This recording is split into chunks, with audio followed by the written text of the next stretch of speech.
শত্রুর ধ্বংস না দেখা পর্যন্ত লড়াই চালাবে ইরান। অন্যদিকে মাস না ঘুরতেই পাল্টে গেল খেলা। যুদ্ধের মাঠ থেকে ইতোমধ্যে পিছু হটতে শুরু করেছে যুক্তরাষ্ট্র।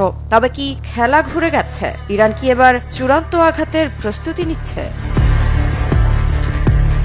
24 মার্চ সংবাদ মাধ্যম ফক্স নিউজের বরাতে জানা যায়, ইরানের সশস্ত্র বাহিনীর শীর্ষ কমান্ডের মুখপাত্র আলী আবদুল্লাহি আলিয়াবাদী ঘোষণা দিয়েছেন, ইসরায়েল ও যুক্তরাষ্ট্রের সঙ্গে চলমান যুদ্ধে পূর্ণাঙ্গ বিজয় না আসা পর্যন্ত লড়াই চলবে।